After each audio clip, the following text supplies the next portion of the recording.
This is the Homeschool Show from North Carolinians for Home Education. Our goal is to help you homeschool with confidence and joy. I'm your host, Matthew McDill. Welcome to the show. Want to welcome John Lewis back into the studio, who's going to be our co-host today. How's it going, John? Doing well. I'm glad I made the cut from last week. Didn't get cut after the very first one more episode. week. Yeah. So what do we have planned today? So today we're going to cover the homeschool news again, and then we're going to go into Homeschool Conversations segment, and we're going to be talking with some experienced homeschool moms and NCHE board members who are going to answer some common questions about homeschooling.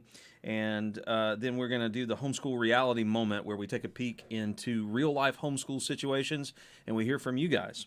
So, Matt, what's going on in the news today? All right, so here's the headline for today. On Twitter, North Carolina Senate Democrats say homeschool parents are not educators. So in August, the NC Senate debated House Bill 324, which is titled Ensuring Dignity and Non-Discrimination in Schools. And they were discussing critical race theory concepts that would be taught in public school. Mm-hmm. And during that conversation, there was an exchange between two senators that made it onto Twitter later. And so what happened was Senator Gladys Robinson, a Democrat from Guilford County, said of Senator Paul Newton, Republican from Cabarrus County, that he was not an educator. And so Newton later decided to go on Twitter and respond to this. He says, quote, "In an exchange on the Senate floor, Senator Robinson accused me and my wife, who successfully homeschooled our children, of not being educators. Is it the North Carolina Senate Dems position that homeschooling parents are not educators?" Of course, that's why we're talking about it now, because the homeschool thing came up and what an educator is. And so they responded, okay? The North Carolina Senate Democrats decided to respond on Twitter. Here's what they said. Quote, "Surely you cooked your family dinner over the years. We still wouldn't call you a chef." So I think the implication's pretty clear, right? An educator, and this is what our culture generally believes, is a trained, state-accredited professional. That's what an educator is, not just somebody who is teaching. And so this has caused our culture to question the credibility and effectiveness of homeschooling, because they're thinking, if parents are not trained, state-accredited people who are professionals, then how are they going to effectively teach their kids? But how does that apply to community colleges, though? I mean, aren't community college teachers, they have to have a master's degree, I know, but they don't have to have an education license or certificate, do they?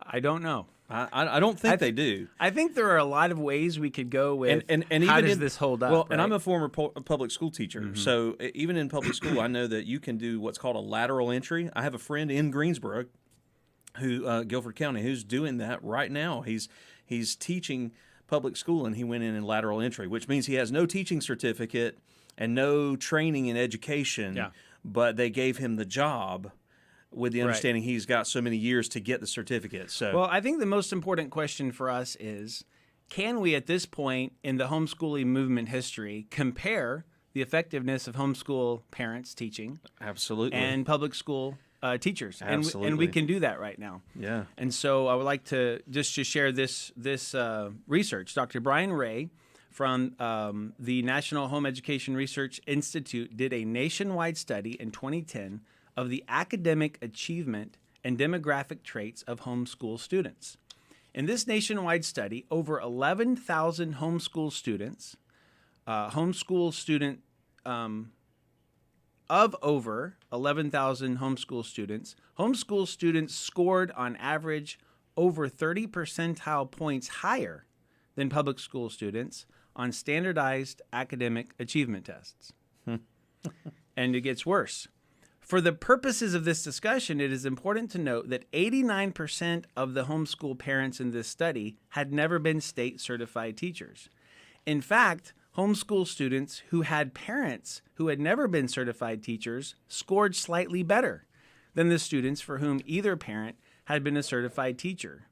So that actually doesn't bode well for you and your wife as... Thank you. I appreciate that. My kids are going to do better than yours. Oh, my goodness. Well, Dana was a teacher, too. So That's correct. Yeah. That's absolutely correct. Now, you remember Jay Wiles, who came to the Thrive Conference a few years ago. He had some statistics as well, and actually showed in some of his statistics that there was, I think it was after 2010, but that there was no difference in the academic performance virtually based on for homeschool families based on the parent's level of education. That if the parent only had a high school diploma versus the parent had a doctorate, there was virtually no change in the performance of the children, and they were all outperforming the public school students. So here's what we have to say about this to encourage our audience and to encourage anyone who's listening. Homeschool parents are excellent educators. Absolutely. They're doing a great job, and the proof is out there that the students are doing very well. One other item on the news before we go forward is that we have a mom's retreat. North Carolinians for Home Education is hosting a mom's retreat November 5th and 6th, 2021 at the Caraway Conference Center in Asheboro, North Carolina. So this is a time for encouragement. There's going to be some teaching, some hanging out, just fellowshipping, talking, crafts, hiking, all sorts of stuff. So if this is something you as a mom would like to take part of, you can go to nchu.com and click on the graphic about the mom's retreat there on the homepage. So what do we have next? Okay, well, next we're going to do Homeschool Conversations. So last week, Matthew, you discussed with us that homeschooling has grown in North Carolina over the last year about 19%, right? That's right. And so we want to remind you that, of course, our job here is to help you to homeschool with confidence and joy. And so we just recorded a brand new version of our webinar called Let's Get Started, How to Begin Homeschooling in North Carolina. Really good information. Right. And we had Amanda Wares, who is our helps director on our board, and Rhonda Marshall, who's our community relations director. And these are some really helpful ladies who've been doing this for a long time. And they were the ones who did our webinar for us. So let's take a look at 2 questions that they're going to answer. And the first one is, am I qualified to teach my own kids? So let's take a look at this. Well, first of all, I'm so glad to be here. And I think the primary reason is because that question, am I qualified to teach my own kids, was one of the primary questions I had as well.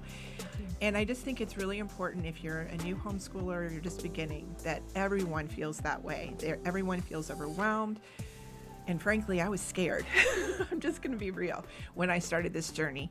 And it's completely normal and just shows that you're approaching this decision to homeschool your children and you're taking it seriously. Often the best advertisement for me when I was considering homeschooling is the homeschoolers I met and their kids, and they could talk to me, and they were good with all kids of different ages. And they were also doing good academically and spiritually as well. And so, but I noticed something. They were homeschooled by regular people just like me and just like you. So you don't have to be especially smart or especially intelligent or especially organized to homeschool well, but you can learn how to educate your children in the best way that's for them. And we believe that there's no one who is more qualified or better suited to teach their children than their parents, right? God gave them to you, and no one knows your child better, or loves them more, or knows both their weaknesses and their strengths. In many ways, home education is just an extension of parenting, and I think it's important for you to remember that. Also realize you're not alone. Just between 2019, when there were about 2.5 million homeschoolers, and now, fast forward to 2021 and have a big pandemic, there's about 5 million homeschoolers. Wow. So you are far from alone. Just know that there are many, many people who are homeschooling successfully and that you can do so too. As far as a decade ago, when we first started 26 years ago, it was considered, you're weird. We thought we were weird to do it. But now it's not even unusual anymore. It's more mainstream than ever. And there's some statistics I want you to know about homeschooling and your kids. And they're from the National Home Education Research Institute. And in general, homeschool students score 15 to 30 percentile points higher than those in a traditional school. They also score higher than average on those achievement tests, regardless of their level of formal education or their family's household income. Also, their achievement was not related to whether the homeschool parents were ever certified teachers, which that's huge. And typically, if you're going to college, kids are going to be taking college entrance exams. And on the SAT and ACT, oftentimes they score higher than traditionally school students. So one common fear or misconception that I hear from a lot of people is, I won't be able to teach certain levels or certain subjects. Just remember that you only have to stay one day ahead of them, right?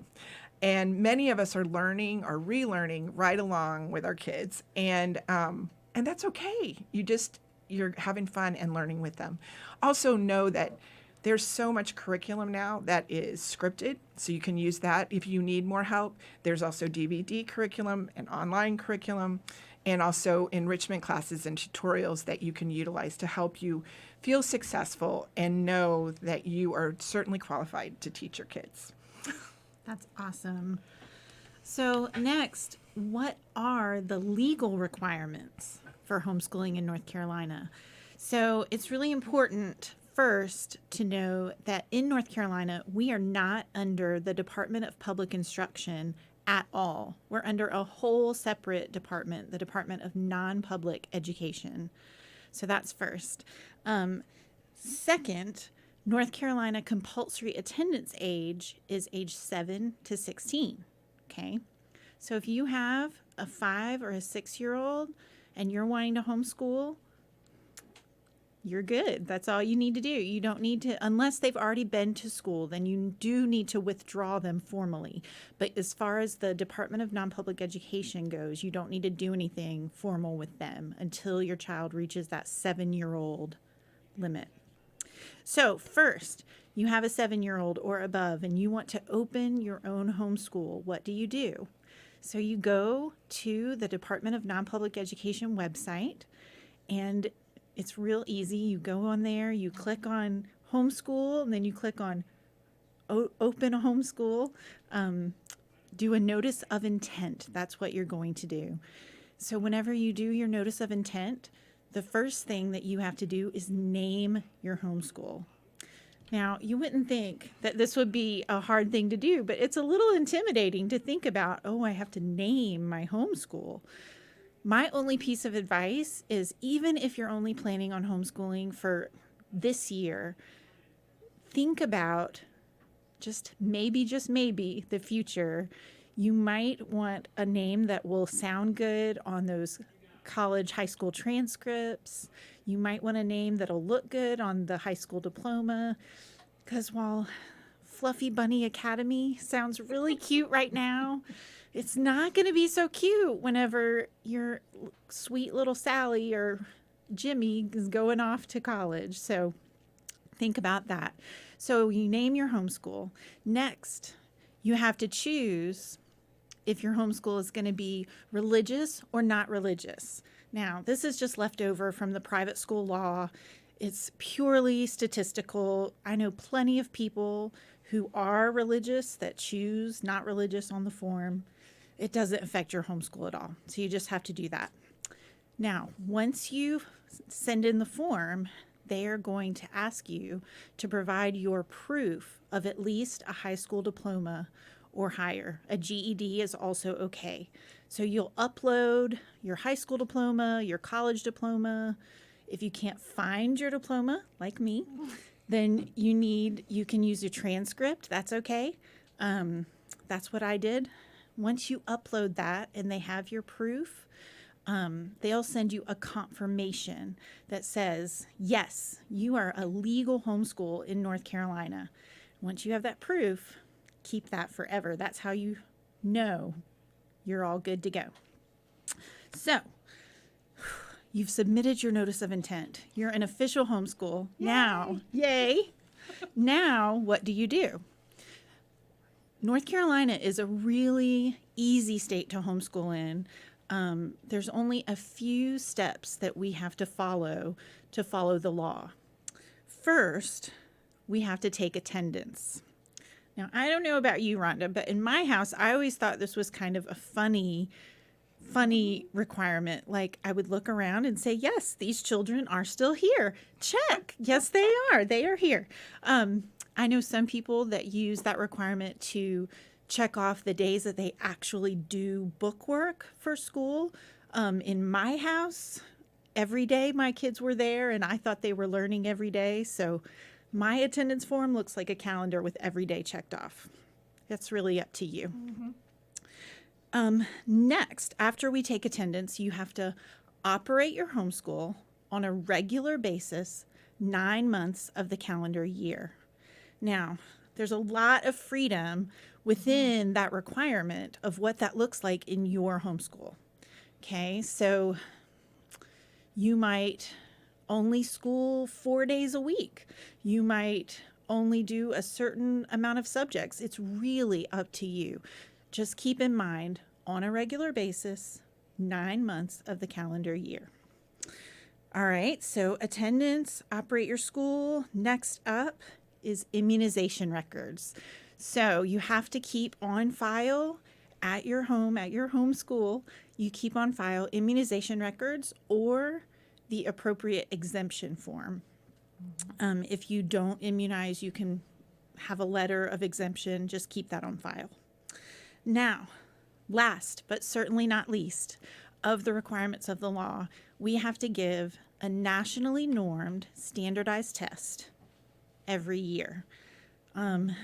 And we have a whole nother webinar all about testing, so I'm not going to go too far into that. But once you register as a homeschool, you have 12 months to give that nationally normed standardized test. The main thing I want you to remember about the test is it's really a legal hoop that we have to jump through. And I promise you, once you have homeschooled for a little while, you are not going to be surprised by the results on that achievement test. You will know that your little one is great in math and maybe not so great in reading or the other way around. So I think that that's about all of those legal requirements. The other thing I wanted to make sure I mentioned, because it's happening a lot everywhere, is there's a lot of university model schools or virtual charter schools. I want to make it really, really clear that wherever your child is enrolled, that's where they are going to school. So if they're enrolled in this university model school, you're paying tuition there, or they are a student of that school, then you're not homeschooling. If they're enrolled in this virtual charter school, virtual public school, then that's not homeschool either. So I just wanted to make that really, really clear. So John, did you name your school Fluffy Bunny Academy? No, it was Pink Bunny Academy. No. What's the name of your school? Our school is Heritage Academy. Heritage Academy. Yeah. Heritage Academy. Ours is McDill Academy. Well, yours is obviously named after you, Right. And ours was named off of a verse that we felt the Lord led us to for Nice. kind of vision for our school. So That's great. So Rhonda really confirmed those stats that we were just talking about. yeah, absolutely. And, we really have to understand that one of the greatest fears and obstacles of parents choosing to homeschool is the sense of inadequacy. Mm-hmm. They feel like, I just can't do it. I don't know enough. I don't know how to teach. I don't know how to structure this thing.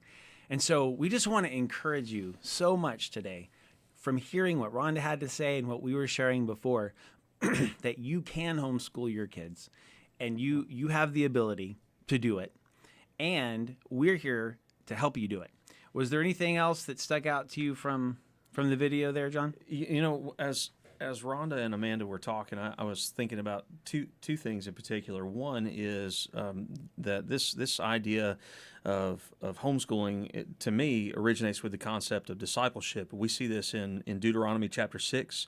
We're told to teach our children as we go, when we rise, when we lay down at night, those kinds of things. And so that's all in the Old Testament, right? That it's our job to train our children. But I want to tell you some interesting information, and I'm not going to cite any specific studies or references, so you're just going to have to, if I'm wrong, I'm wrong. But this is what I was told when I was going through my own training to be a public school teacher. Okay, and they shared with us that the number one indicator of a child's academic success in school was parental involvement in the education process.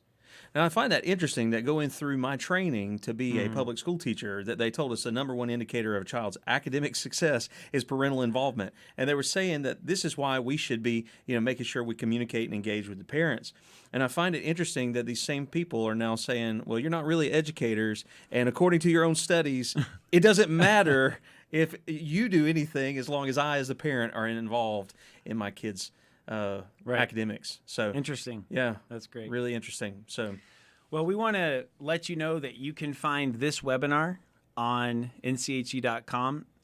And if you go to nche.com/webinars, we have a whole list of webinars that we've already done. This one is a brand new recording of one we've done before. And so you can go there and find it, and it's free. If you put your email address in there, you'll be able to see that, and there's a handout that goes with it. It's all very helpful. So check that out, and you can see the other webinars. We have one on testing, as she mentioned. We have one on high school. We have one on homeschooling little ones. We have one, just as you mentioned there, John, on discipleship. There's just a whole bunch of them. So check those out. All right, what do we have next? Next, we've got the homeschool reality moment. So we're going to check in with you guys and see what's going on in your homeschools this week. All right, let's look at it. Hi there. I'm Diane Helfrich, and I wanted to share one of my favorite stories of teaching my kids a concept and learning something about how they learn. When my daughter was little, we were studying the earth. And so we were looking at the crust and the mantle and the outer core and the inner core and talking about the sizes of those things, and then trying to help her understand that what we're standing on is, the crust. And so what we decided to do is make a Play-Doh model of it. And so we took one color and we made the small core, and then we took another color and made the outer color, and then we had the bigger mantle and the tiny thin little crust on the outside, and we made sure that last layer was ever so thin. And then we took a knife and we cut into it and opened up the ball so that we could see the inside. And she looked at me and she exclaimed, "This is how I love to do school. I want to do this every day." And I realized that she's kinesthetic. She's a hands-on learner. And so that was a big insight for me that day, and that there were many things that we needed to turn into things that she could do so that she could really internalize it. But it was kind of a fun little story, and I'm hoping that you're having a great season of homeschooling, and that today in particular is a very good day. All right. That's awesome. Yeah. I was just having a talk with my son the other day discussing what his learning style is. I'm very much a visual learner. Right. I've got to see it. Yeah. If I hear something, it's almost meaningless. It's not very helpful to me. And so have you been able to see those things in your kids, which kind of learning styles they have? Yeah, and I find it interesting too that even the three main learning styles, visual, kinesthetic, and auditory, have subcategories. They break down. So auditory actually has linguistic and musical and different facets to it as well. And so it's neat to kind of watch how each kid is different. Right. Yeah. Well, and it's helpful too, because if you are trying to get information and connect with your children in one way, because that's how you do it, and you're not realizing they're not getting it. there can be a lot of frustration right there, a lot of tears, a lot of conflict. So you want to make sure that you're thinking about that. Now, that is Diane Helfrich. She is on our board also. She is the development director, and which means that her job is to help raise awareness and funds for NCHE. She would love it for me to ask you right now, wouldn't you love to give some money to North Carolinians for home education? You can go to nche.com/give. Why would you do that? Because we help parents homeschool with confidence and joy. We're protecting, equipping, and connecting. You can help us keep the homeschool movement strong in North Carolina by supporting us. We would love to see your ideas and your videos of what's going on in your home. You can send your videos to the Homeschool Show at nche.com or share a link with us there. Now, another thing you can do is if you're a member of NCHE and you would like to submit a question, then we will answer your question on the show. If you have a question, you can send it to the same email address, thehomeschoolshow@nche.com. And if you have any other feedback, even if you're not a member, you can send it to the same email address, and we'd love to hear your thoughts and your suggestions. And so if you found this helpful, please share it with your friends and with your family. We thank you so much for being here and being a part of it. And until next week, continue to homeschool with confidence and joy.